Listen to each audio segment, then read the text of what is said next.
Hello, hello. So we got something a little different going on this week. We got a little bonus to coincide with our release of Bicycle Union Zine 5 with Nails in the Coffin on DVD.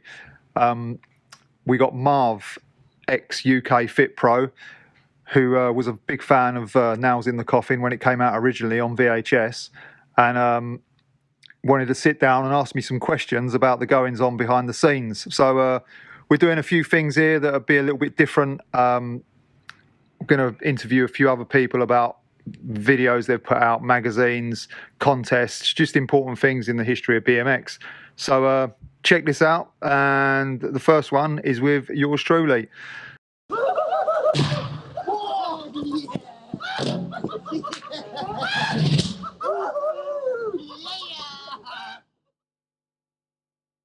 Oh yeah, You ready to rumble? I can go when you are. Yeah.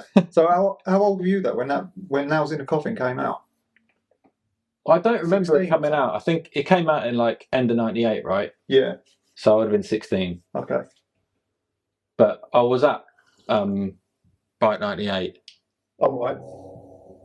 So that kind of, and then obviously there's footage on that, so it's come out later that year.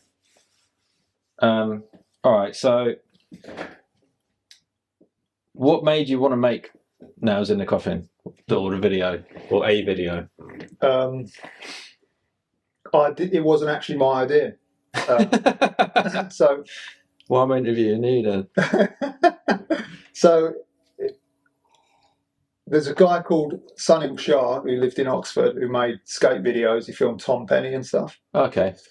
And he had a video camera. He used to ride BMX. He's basically a BMX guy, but he had a lot of ties to the skate scene.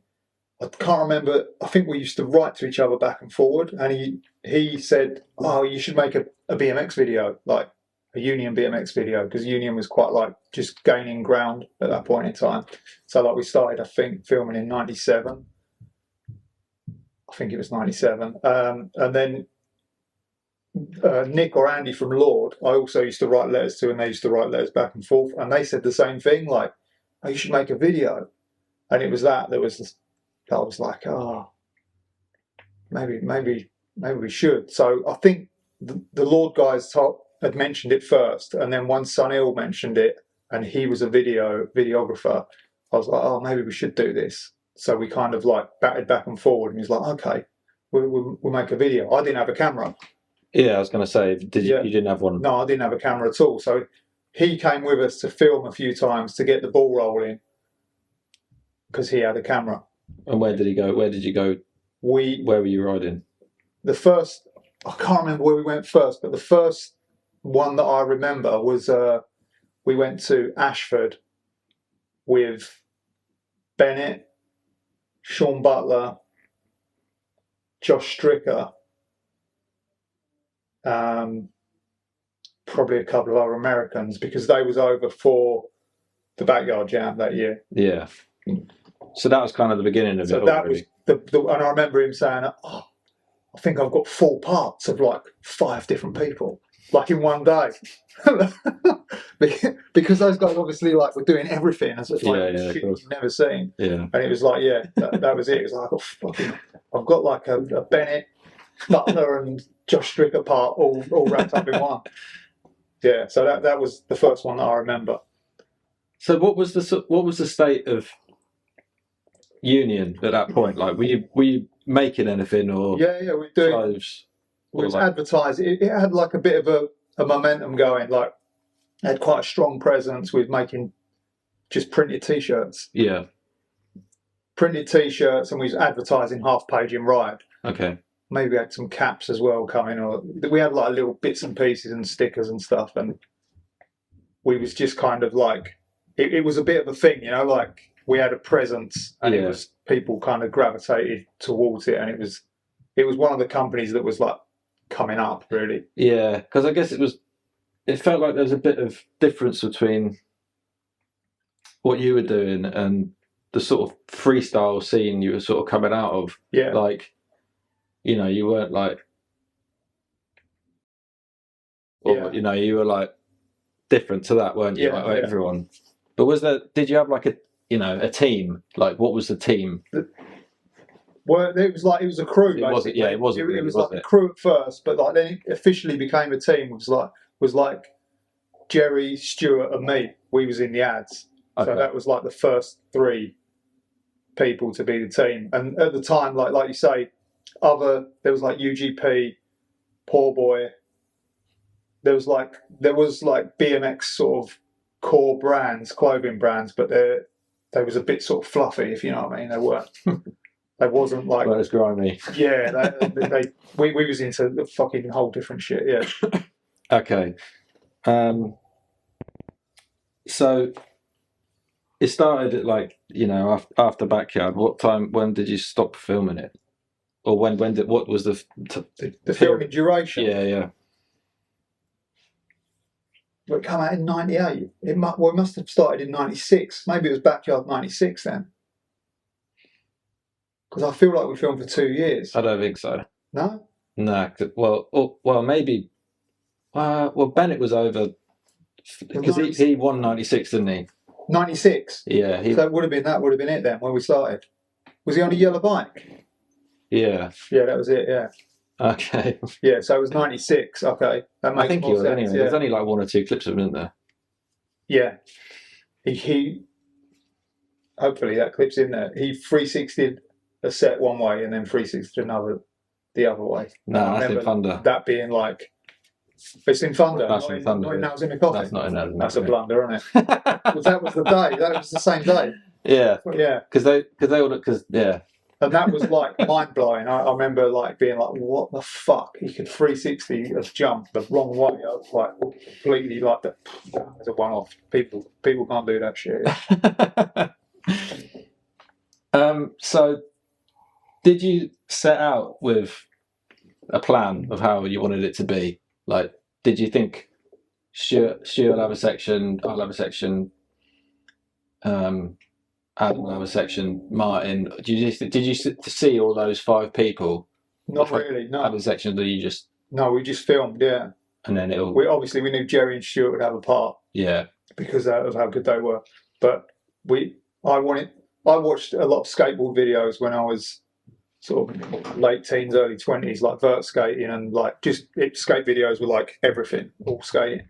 And they used to, from what I remember, do it like parts mixed. I think that's how we got into that bit. And Sunil also, he filmed skateboarding, so he had that vibe as well. Okay. So we just filmed. And I remember I'm sure we filmed for 2 years. And then about like a year in, we kind of had figured out like what's going to happen. And Martin and Adam, we just had enough footage of those guys to put them in. So and that's what we rode with all the time. So yeah. And those two were kind of excelling at that point as well. So yeah. So did Sunil give you a camera then, or did he film it all? Did you buy one? I bought a camera off of a guy who Adam used to know, who was just known as the Dodgy Geese. I don't even know his name. Excellent. And I remember Adam being like, he's got a video camera. Do you want it? And I was like, how much do you want for it? He goes, I think he said 60 or 50 quid. I can't remember what it was. 60 or 50 quid. And he's got a lens as well. Oh, wicked. So I was better like, than casting you know? I was like, yeah, man, I'll have it. Never had a camera before, didn't know how they worked or anything. So I was like, yeah, man. So that was what most of that was filmed on, was that 50 quid camera. Jesus. Yeah. What did Sunil make of it? Was he like, that'll do? Yeah. Like at that point in time, it was like, oh, it's just a video camera. We can film with it. So yeah, he had a better camera, obviously, but you can tell like the clips that have been filmed by me and the clips that have been filmed by him, like, they're way clearer on his camera. Oh, okay. Yeah. So where were you? Where was everyone living? Were everyone living alone? Did you live together or? No. So Adam lived in Hillingdon, which is near Uxbridge, which is the house that you see. So that's Adam's house. That's Adam lived with 2 other guys who weren't BMXers, and their house just got taken over by riders, because that was the meeting point. Everyone would come from like each point in the suburbs and in London, would all go to Hillingdon, which is out far out west. Yeah.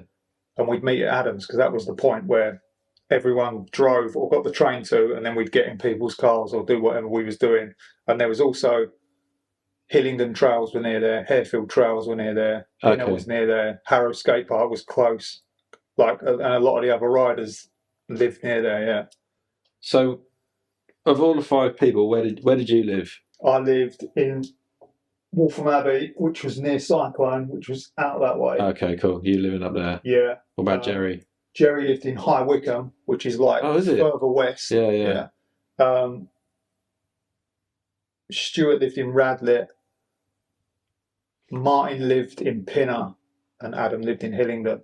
Okay. That was the main. Yeah, and Lemsip, he used to come out of us quite a bit, and he lived in Dalston. So, yeah. Because there was quite a lot of travel. You know, you're watching the video. There's like Liverpool, Bristol, like the trails. Like there's a lot of different places that you were going to just in the UK. Like, how were you all getting around? Yeah, like Adam and Stuart, or Adam and Martin, or like people drove cars. Yeah. And some of them trails, like Pinner, Hillingdon, Harefield, they were all next to each other. Okay. They were like within 4 miles of each other, like them 3 sets of trails. Andy. And how many times did you go to the East Coast? I can't remember. I went for that video. How many times? Once. Just once? Yeah, that was one time that I went to the East Coast. I used to go to the East Coast every year for a bit, but all the stuff you see on there was when me and Stuart King went in a September of, I think, 97. Okay. Yeah. And that was, I filmed a lot, and I went, How long were you there for? 2 weeks, I think.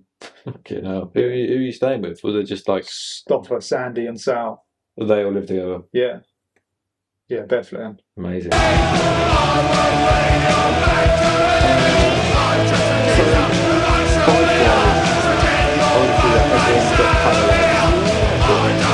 What was everyone riding a King? Was everyone having a King then? I'm trying to think of it. Yeah, I think pretty much everyone had a King frame, and power lights. How did that come about naturally, or was like power lights? I got power lights first because I saw Castillo riding with power light bars, and I thought they looked fucking cool as fuck. And then I saw Colin Winkleman on Lights Out, and he had power light bars, and I was like, these bars look fucking badass, man. But like Rob Nolly had them as well, didn't he? Yeah, but they didn't look that good. He had them uncut. They were like massive and like real far forward. Yeah, those guys had them like cut and like pulled back, and I don't know. I weren't tuning into as much to Rob Nolly as I was to like Castillo and man. And that was why I got them. And then like I think other people just like had the same thing, like, those bars look pretty fucking cool, like, and then they got them, because they don't make sense for riding really. They're too small. Like, felt you think everyone does turn downs in that video? Who's riding power lights all do turn downs, and they're like good for bar spins, but they're just small. They're right for turn downs, aren't they? Right, they're hard to get your legs in there. Like, bear in mind, everyone had flip stems as well. I mean, people could do them on it, so it obviously worked. But like looking back at it now, it seems weird. Yeah, but that's where that came from. And I think I only had them for, I wouldn't even say a year. I'd say less than a year. But I never understood where everyone got them from, because it's not like you could buy them. Yeah, you could buy them separate. Yeah. Could you? Yeah. Oh right. Yeah, I always thought they were just like complete bikes.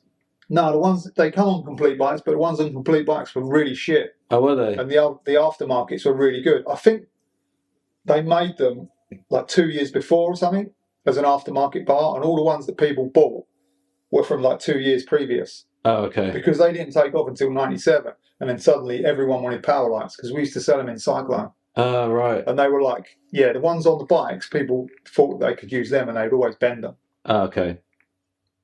Did anyone break them? Mine broke. Must have the shit ones. No, where did yours break? Like around the bottom, like where your stem goes in, and then the junction, like just on the down bit there, they cracked. Oh, okay. But fuck knows. Yeah, as far as I don't know why I've got this bit of info, but I think that the cheap bike ones were seamed. They were seam tubing. Okay. Instead of like drawn. I don't know what that means. Okay. So like, I think it's rolled round and like welded. Okay. So the music is obviously pretty wicked.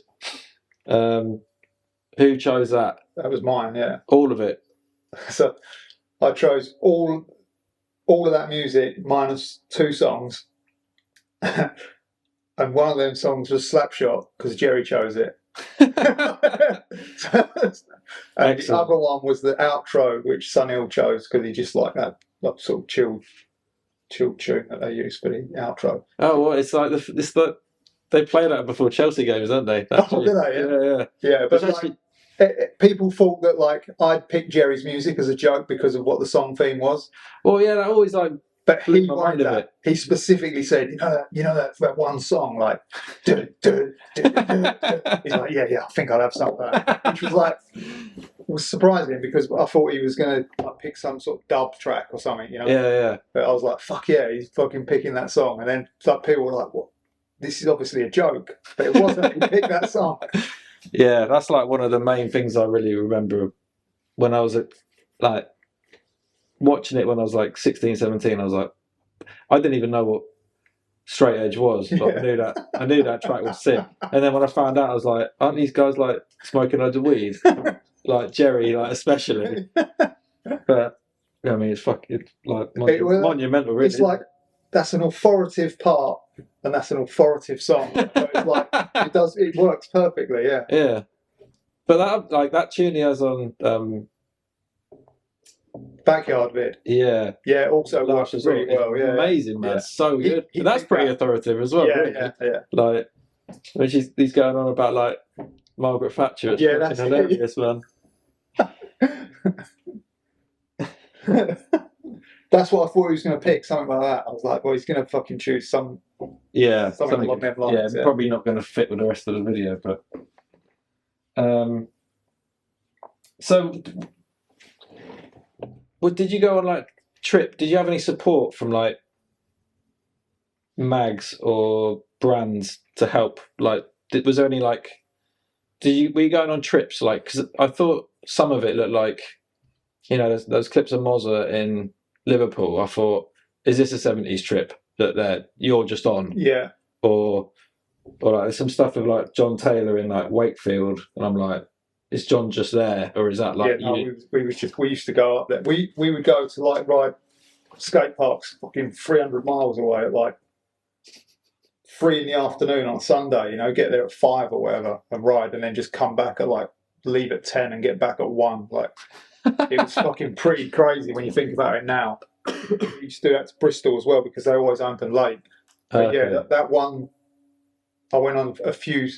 I jumped in the van to go with the 70s guys on a few different excursions, and we also, they weren't official, but like Grotbags had the ride van.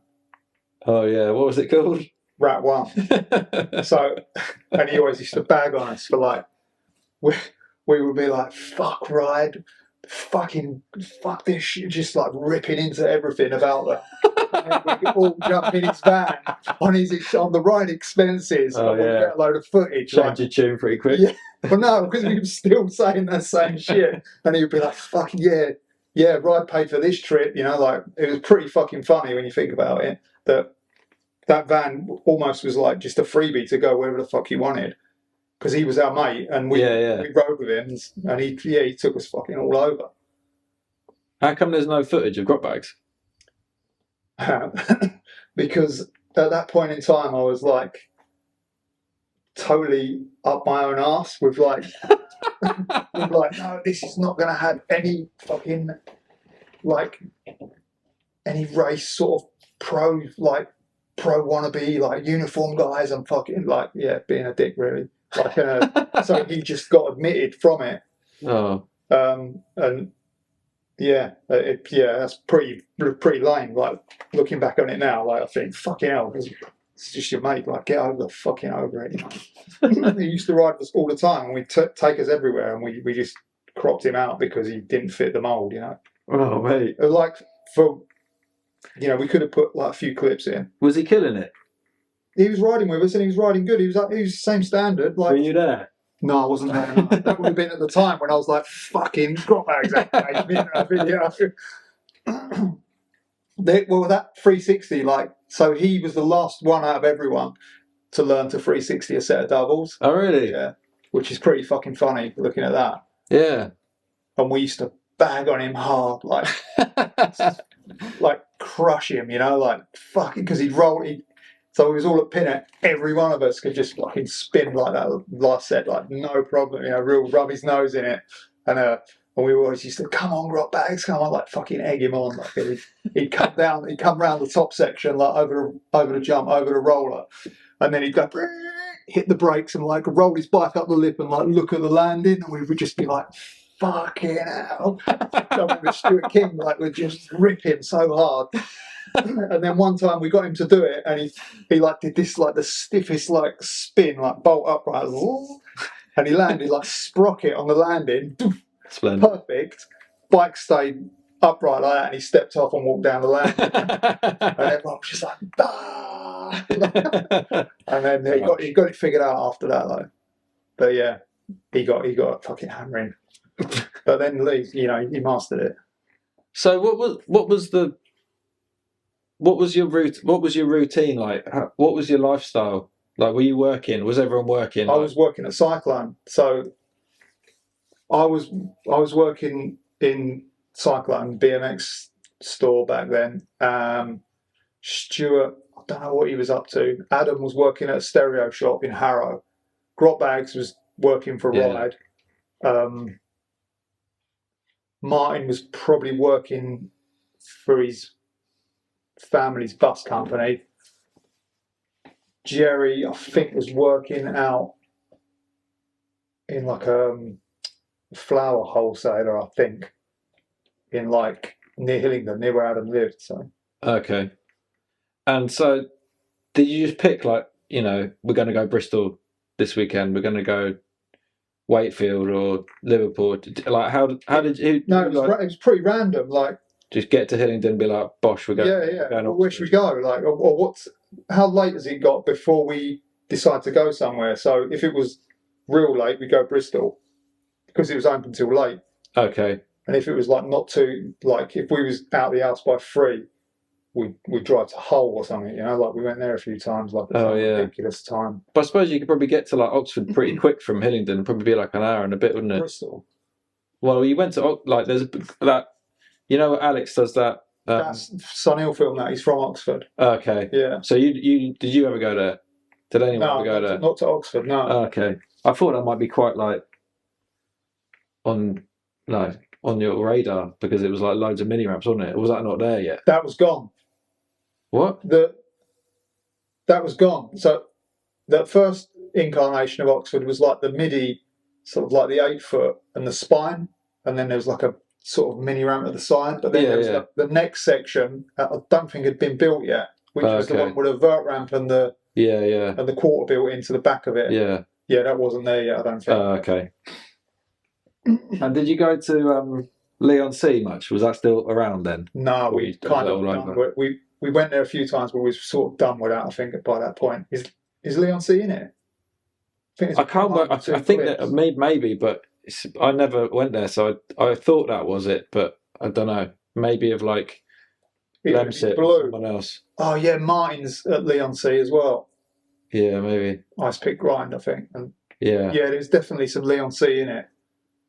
But yeah, we was kind of we'd done Leon C by that point. That was like 95, 96, really. Yeah, it looked like you were living there then. It looked like there's so much footage in like what's it called? Yeah. Well, that's Last Resort. Yeah, that's where we used to get filmed almost every year. Well, 2 or 3 years. So when the vid was like done, you know, ready to come out, did you like advertise that it was going to come out, or was it just like Cyclone, be like, all right, yeah, we've got loads of videos. We definitely put some adverts in saying we used calling it a video nasty coming soon.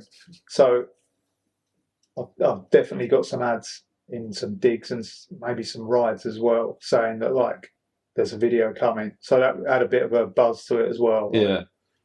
And how many did you get made, and did you sell them? Like, I assume they're probably all sold by now. Sold good. 70s distroed it.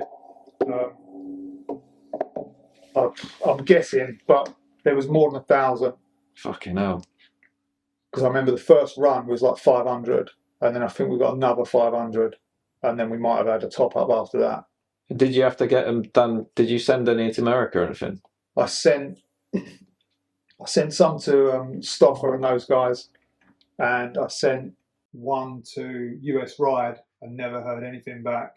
And never got reviewed or anything. Like, just like nothing. Didn't even send me like, oh, cheers for the video or anything. Just like. Did it get reviewed?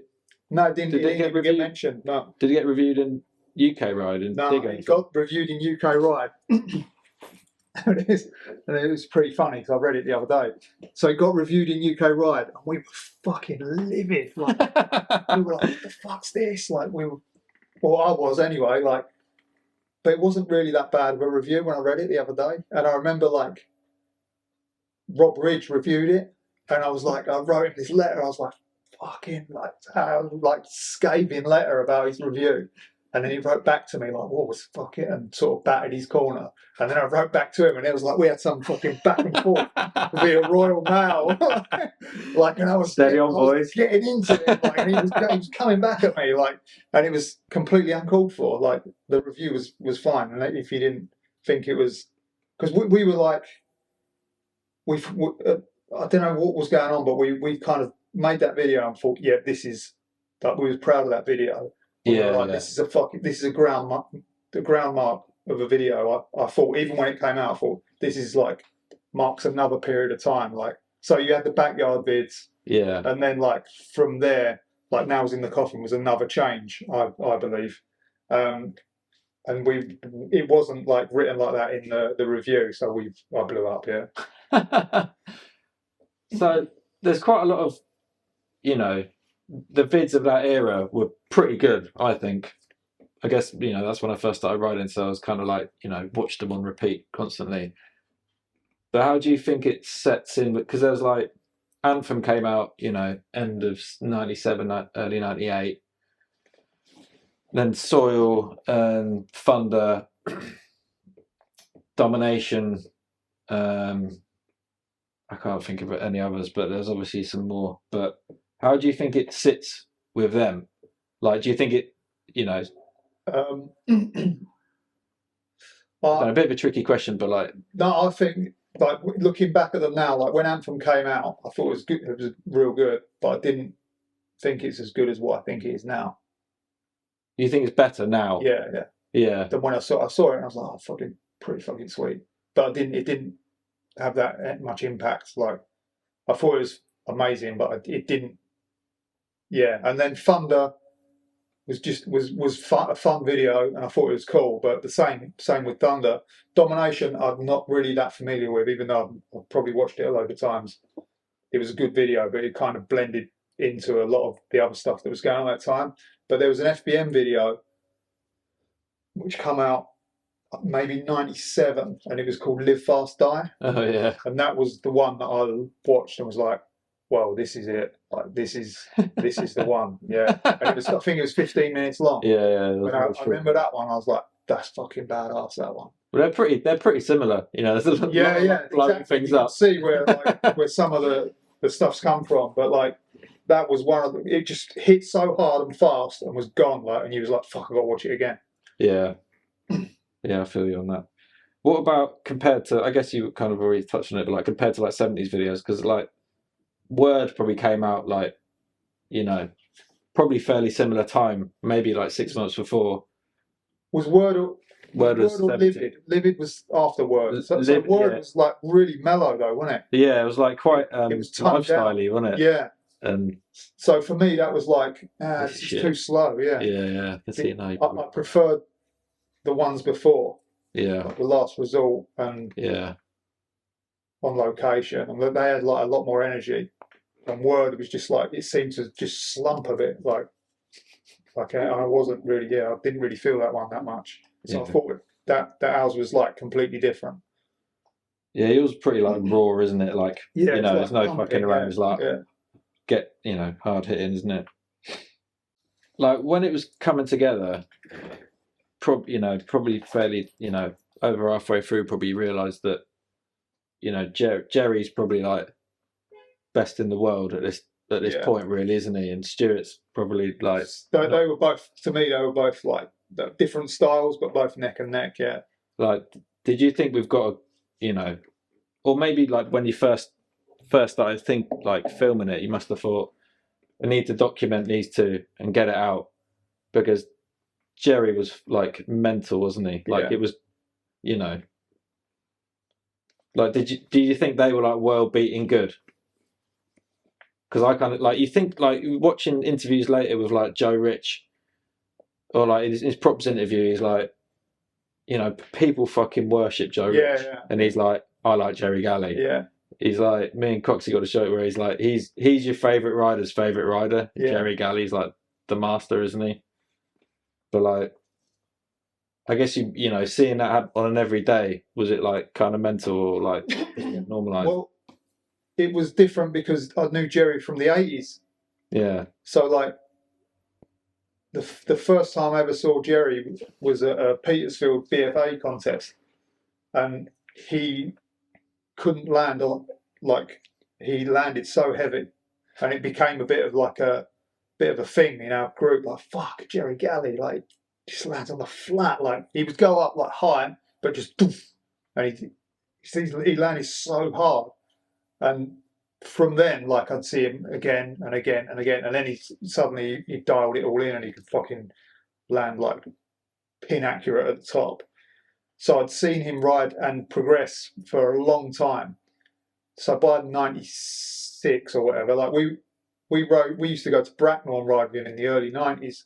So by '96, when we was filming, it was kind of like I knew that he was really good anyway, but I'd seen him become like that good through that many years. I think I met him in '88, and then crossed paths like many times up until like the early '90s, when we used to start riding with him a lot more. So I'd seen it, yeah. And Stuart was like a little kid at Harrow when I first met him, who I just watched like learn every trick like better than anyone else. So I knew that he was really good as well, because he was going to the US and like competing with like all the main dudes. So it was like, I feel like Stuart, like that part was like the pinnacle for him, really, wasn't it? Yeah, like, I didn't really see a huge amount of him after that, really. Like, there was bits and bobs, but like he was like amazing then. Yeah, but that was he ride like that, like on a normal day of riding. He wasn't trying to ride for a video, like he just went out and he fucking killed it, like, and just did whatever he liked. And if he ate shit, he just ate shit, and that was it. Like, he was amazing. Yeah. But we're saying that like Jerry didn't ride for the video either. They were just riding. So okay. Because like after that, Jerry was like around for, he probably should have won that King of Concrete, shouldn't he, in like '98? And then he was like all over. He was like Urban Games, like mag covers, and he blew up. Yeah, he went good timing. Yeah, like good timing. Speaking of crashing, what happened to what's his name's face when he's like Adam? Yeah. Oh. So that was his comeback ride. He did that to his face. So Adam broke his face, like literally split his face in two. Fucking hell. Like, where? A few months before that in Hayes, I wasn't there. He was going up. There was like an elbow, and there was a wall behind it, like a quarter pipe, like a hip. There's a wall behind it, but the wall was like 4.5 foot or something, like plywood height. So you had to kind of cut it tight to get on it. He was doing that, and one time he went up to do it, his front wheel didn't go on the ramp, and he head-butted the coping. Fucking And it split his, like, people who were there would just like told me it was like something fucking out of a horror film. He split his head like right down the middle, and he said that the palate of his mouth he could move with his 2 thumbs, and his tooth come out whole. His bottom tooth come out whole where he'd split his jaw in 2. Jesus. So he had all these titanium plates. We went to see him in hospital, and you couldn't recognise his face was like this big. It was fucking like a melon, like, and you could only recognise the hairline, like at the top. It was fucking awful, man. Oh, God. So anyway, like that went on, like obviously, fucking recovered, and we went to a place in Wales, Newport. We went to Newport Skate Park. We went with we went with the 70s guys, and there was a little speed bump made out of wood. So this is the first time back on his bike. Gets on his bike, rides into the skate park, rides over the speed bump too fast, flips over the bars, lands on his face. And that was next day, I think. Like, oh my God, man.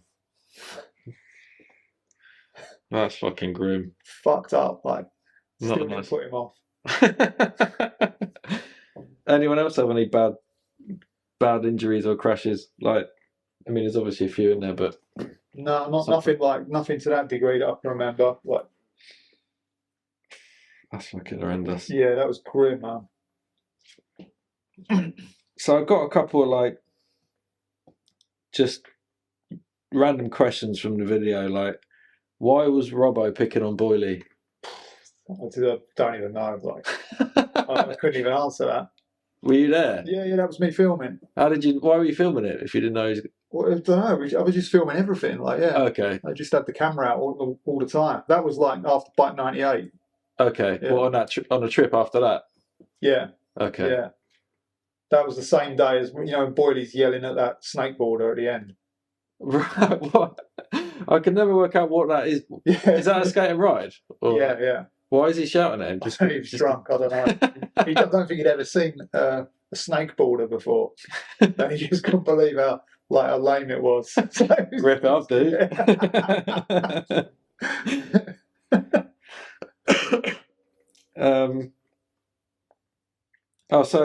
So where did you edit it? And we went to Alan Glass's house, which was in Brighton, and Sunil knew him from skating, and he did a skate video mag called Viewfinder. Okay. And he was the only person we knew who had editing software. And I went there for a week maybe, and Sunil stayed for a bit longer. So yeah, we just edited the video every day. And I think Alan used to get up and go to work, and me and Sunil would be editing the video on his computer. We did fucking hell. That was like I didn't even own a computer at that point in time. I don't even know what software would have been. Pretty like, you know. That was early days, yeah. And tough to come by them. I couldn't do it. Sunil knew how to work it, and I would just say, yeah, put this there, put that there. What do you think of this? Would you know, like, we kind of just vaguely thrashed out all right, yeah, we're good then. And I think I came back and he'd stayed up there another 5 days or something. Well, Sunil had. Yeah. Nice. There's a clip of you in there doing a tail whip at Skate and Ride that why is that the wrong way around? Good. That is a perfect lineup for the software. He's like, you seen what you can do with this software? You can just, like, for instance, this clip here, you can flip it round. So he flipped it round. I was like, oh yeah, cool. Never turned it back, and because I'd come back. Oh, you'd gone, he didn't know. Yeah. Excellent. So yeah, it just ended up staying there. The intro to your section, the argument, was it a copper you were arguing with?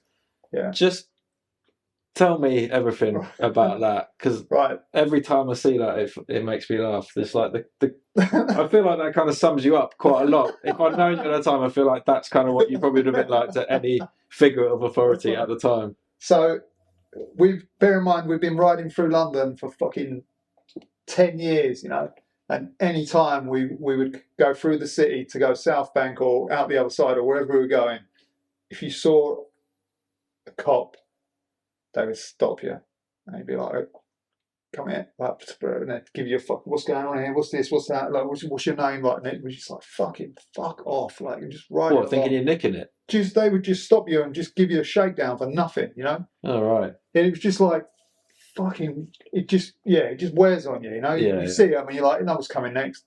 So that was like 10 years after the fact or whatever. But at this point, I'm waiting. Lemsip, let's go to McDonald's. I need to use the toilet. So that's what I was waiting for. So where are you? Liverpool Street. Okay. It's at McDonald's at Liverpool Street on the Yeah. corner. So Lemsip goes in the toilet, like we're riding, we're filming a couple of clips that made it into the video. It's just a random weeknight, and I'm waiting outside. Got a camera in my hand, and my bike is laying on the floor, and I'm standing up. That was what I was getting to me, you know, about this thing. And I saw that cop come around the corner, and I was like, he's going to come over to me and tell me something, you know. So I turned the camera on. It had a bit of blue tack over the red light, so you couldn't see it was on. And I'm just holding my camera by my chest like that. And that was it. He just come over, and I was like, man, fuck's sake. Like, and I was like, literally not even, like, that might not have even been my bike for all he knew, you know? It was like on the floor, like laying down. And that's why, that's how that came about. I was just like, no, I'm not having this. Like, so what happened then? Did he just do one? Yeah, he just walked off. He couldn't. He was like, he lost. He wasn't getting anywhere. Was he? To me, he lost. He's like, what are you gonna do, man? I'm like, I'm not like. Report me for what? Yeah, talking. He basically should have just carried on walking and not said anything because there was nothing. There was nothing for him to do there. Why does everyone else have a surname other than Adam? And everyone's got like Stuart King, Jerry Galley, John Dye, Martin Orme. What, he's not got Adam Peters? No, he's just got Adam. I've never even noticed. Is he not allowed a surname? I didn't even know. Probably Sunil didn't know his surname. That's what happened. There's a clip of someone doing like a quarter-to-quarter transfer at PlayStation, and it says "Go Gunners" is the Lemsip. Is that a football reference? Yeah. Because he got an Arsenal top on. Yeah. All right, sweet. So I asked Reese if he had any questions for you, and he asked if where's he gone?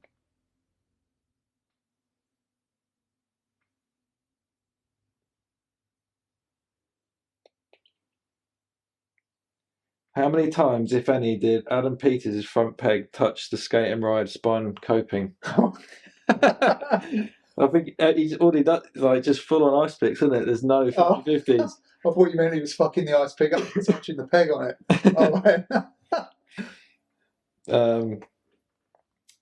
What else have I got? Are you still like? Do you still see like everyone? Yeah, pretty much. I ain't seen Jerry for a while, but like everyone else, still still see him. Yeah. Where's Jerry then?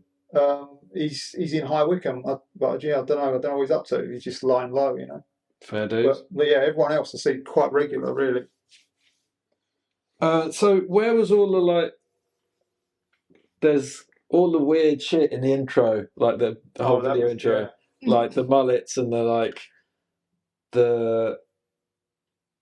there's like a skull car driving around and all. Where is all that shit from? That was I can't remember the exact name of it, but it was like a tour that they did with like big robot cars. Yeah. So Ali Whittam was one of the guys in that stunt team. There was a guy gets fired out of the cannon. Yeah. And like he was working for those guys. So that was like a sort of redneck sort of like FBM Live Fast Die. Yeah, it's like no nukes, isn't it? We've got to go. Like well, we went to see it in somewhere near Chesham, like out that way, Rye House maybe, like. And it was just like a full on like just full redneck show, and a lot of that stuff was filmed there. And then like once we'd seen that, we was like, we've got to get more of this stuff. So Lovely. Rubbing your hands together. And the fighting and all the like. Yeah, what were those little kids? Them kids were at Uxbridge Mini Ramp when we were filming there one day, but that was just like a normal a normal park where kids had fights. And the fire was opposite PlayStation. You know, it was like a house on fire. Oh yeah. Yeah, that was one of the houses opposite PlayStation. Fucking hell.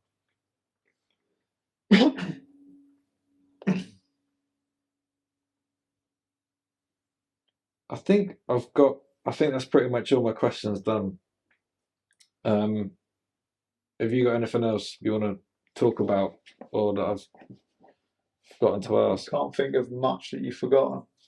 I remember like when I went to America, and I went to America and gave those guys a video. I didn't actually send it. I went there in December and they watched it, and that bit with the cop, they were just like, you can't talk to cops like that. Like, you could never do that in the US. Oh yeah, like, they were just like, they were fucking amazed that like I was just going at that cop like, yeah. That was, I went over there for a Chenga thing where they launched the FBM Angel of Death frame, and they showed the little devil Seek and Destroy. Okay. Yeah, the premiere. Yeah. Yeah, because I feel like that was kind of quite similar to like Live Fast Die. Yeah, and there was a Coffin and Seek and Destroy. Like quite a steady transition there. Totally, yeah, man. But yeah, that's probably, I can't think of much else that I could divulge that would. Did you make once? So you sold 1,000 copies ish. Did you make a bit of dough to like? Did you? I mean, I don't really care what you did. But did you like put all of that doing stuff for Union? I can't even remember. Like that kind of launched us to the next step. Really, that video. It was like established, you know, like so. Yeah, a lot came from that. Of just being not just like having the spotlight, really. Like, and then more people knew, and that was one of the. That was probably like. Well, that was the big UK video that year, I'd say. So that really helped the company. But I can't remember like, oh, we've made all this money, because like a lot of that money went through Cyclone or 70s, or like I can't remember how it worked out. Yeah. But there was like, it was tied in with other things, so you never saw like, oh fuck, Lord, made all this money. Yeah, there's never suddenly like a few grand in your pocket, is there? Yeah. So it was just like, that didn't even register. So. Where did it go after then? Because like I remember, you know, when you started making gloves and stuff. I mean, this was a bit later on, but like I feel like you must have had more reach by this point. Like, you know, going to the States and stuff. There was like, you know, people like Taj and Stoffer and I can't remember who else, but there was a few like US heads that were like So Stoffer, from staying at his, and then he came to the UK. He was like the first real like US guy that we had, and then Sandy was like on the back of him as well, like almost straight away as well. So that really helped. And then I met like Joe and Taj on that same trip. They were living there, so that it just shone the spotlight on us, and we was a thing then, instead of just being like a half-page like ad in Ride. Some people knew what it was and were into it. It became more people knew what it was and was like, all right, we kind of recognise this thing as being something now. Yeah. So I mean, I didn't really know very much when I was when you first started running, you don't really know anything, do you? Yeah. But I remember seeing a few ads in Ride, and I'm like, these are just like cryptic ads, aren't they? Yeah. Like some of them are like, you know, ice hockey players, like slap shot. I don't even know what this is. Yeah. Like, I mean, obviously, like. But then you want to like, to me, it's like, I'm into BMX enough to pick up this magazine, and I'm going to study this magazine. So if I see something that looks like I should know what it is, then I'm going to have to find out about it. Yeah. Like a lot of the people that I rode with when I first started riding, they were like had power lights. Yeah. And like, you know, I mean, we weren't obviously like very good at riding, but they were like, you got to learn ice pick stalls on a quarter and like slam them in and like shit like that. You know what I mean? You've got to do it. You've got to do stuff like that. Yeah. And then like tabletops and stuff. Yeah. Like I did, but they did, and I was like, yeah, this is. Yeah. You know, it had like, it has a vibe and a sort of a structure to what we was doing, how we thought it should be presented. But that's just how we rode, really. It wasn't like, oh yeah, of course. We just picked things that we liked that other people were doing and just kind of push them in a direction that we thought they should go. So yeah, like slamming an ice pick in, I've never even thought about that. Yeah, like I remember we used to do like big airs to peg grind and that. Yeah. Like, yeah, but yeah, tables and yeah, just I mean that's yeah. I think there's still good tricks like tables and 360s and stuff. Yeah. But yeah, that was the angle we was getting at. We weren't trying to hop about on pegs and like do balance tricks and stuff like that. So definitely, it's good that you said that because it's like it worked, you know. Yeah. Like to put something. It was influential, really. Yeah. Like, you know, you guys are probably like what? Somewhere like probably like 22 to 27 age range. Yeah, I was 25 and I remember thinking, this is the only video part I'll ever film. I'm too old now. But like, that's when you're most killing it, isn't it? Like really, Yeah. I think. Like, and then like you don't realise that, you know, some little shit muncher like me, like over 10 years younger than you in like a small town's like, fucking hell, these guys are taking like, it in. yeah, you're like, you know, you're like that, aren't you? Like, fuck, no, this is amazing. But like, you're just, you know, you're just doing it, aren't you? Yeah. And it is. I guess it was pretty influential. Like, you know, a lot of people that I rode with later on, like they all had power lights. Everyone had power lights, and you know, everyone was influenced by it in some way. I think. Like, I found it pretty influential. Like even the tunes I listened to, like going down to Liverpool, by the Bangles quite a lot now. And I listened, you know, I never really listened. I didn't really understand it at the time. Like, I didn't really understand what Snapshot was. I knew that tune was fucking sick, but like, some of the other tunes are fucking hilarious, man. Like, I put them on at work, like, fuck New York and shit is like hilarious, man. Like, I feel like that's, maybe it's because I was pretty, you know, influenceable at that time. You know, when you're young, you just, yeah, it's like, you just hit with it and you're like, oh, this is like sick. Yeah. But yeah, it was sick. It's still is sick. Yeah, no, and like you say, we weren't doing it for like, oh, we're gonna influence a bunch of young kids. We were doing it because we was like in that scene and we wanted to put out what we were doing and what we thought BMX should be like. Like we thought it should be like raw, core, and like just gnarly. Like like no one's going pro off that video, are they? No one's getting like hooked up or sponsorship deals off that. Not like, if anyone, I don't know. No one was trying. Probably not even Jerry. Yeah. Like exactly. Like best rider in world doesn't get anything. Yeah. It's quite like it was mental, really, isn't it? Like don't even get like part sponsorship deal. Well, maybe he did. I don't know. But... No, you're right. He rode for 70s for a bit, sort of. Yeah, but that was it. Like he didn't care. Maybe he didn't want it. I don't know. He might have said no or whatever. But but yeah, and Stuart, and that was another thing. Stuart had a bike company, so yeah, it was almost like didn't need any. Yeah, thanks. Yeah, no problem. Yeah, interesting. Because like years later, that if a video like that came out and they had like them two parts had that much impact, people would have definitely got snapped up, wouldn't you? Yeah. Same as like when Voices came out, you know, because to me, Voices is another one of them videos where there's another level now. So like, you got 70s videos, backyard ones, and then like Now's in the Coffin, and then probably the next one is Voices, where it was like people were like stopped and looked and was like, oh, this is changed again, and it's been rearranged by some new kids, and they're presenting like what they think it should be like, and the same things happen, and it's just done another circle. Yeah. Before, like, but if you went back, I don't know what, like, you wouldn't have had one before that. 70s was probably. Well, they weren't really like independent videos. Were kind of like no one had the gear, did they? No, yeah. So it's a bit like, you know, you got to be like sort of with a brand, or like, you know, 70s obviously had stuff because they had some dough, like a little bit of dough. But the early ones, like 70s, if you think late 90s, but like 70s, like 93, 94, they were just getting a guy called Mark Richards to film for them. That was it. That's how them videos came about. Yeah. And it's the same thing, even though like they later on became like 70s, they still was the only people that were making that like a regular video that came out it was one a year. Yeah, that's what I was kind of thinking. Yeah. And it was, but then like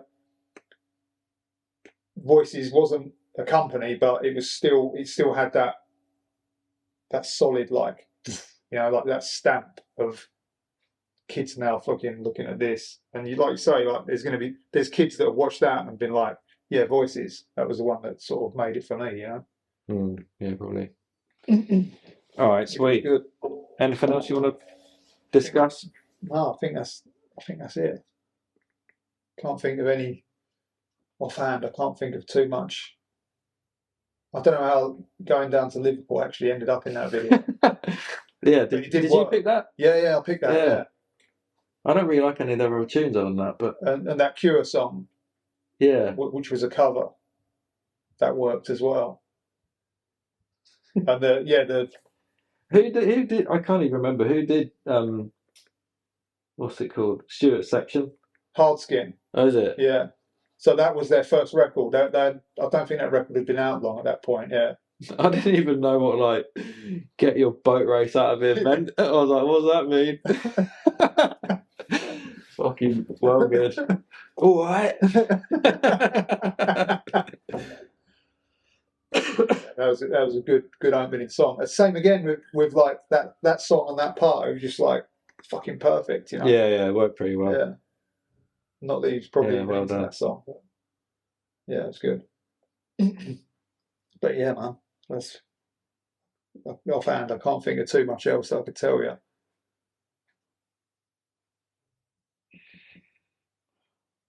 Does Robbo bully other people, do you think? He used to back then, yeah. Did he? Yeah. Was he mean? Yeah, well, no, just like, it was just friendly, like bashful, friendly guy, wasn't he? Oh, right, sweet. It was only like, it was all in good fun, I think. Oh, good. That's nice. Yeah, it wasn't, someone else was asking that, like, what's up with Robbo? Don't reckon he wouldn't be doing that now, would he? I don't think so, no.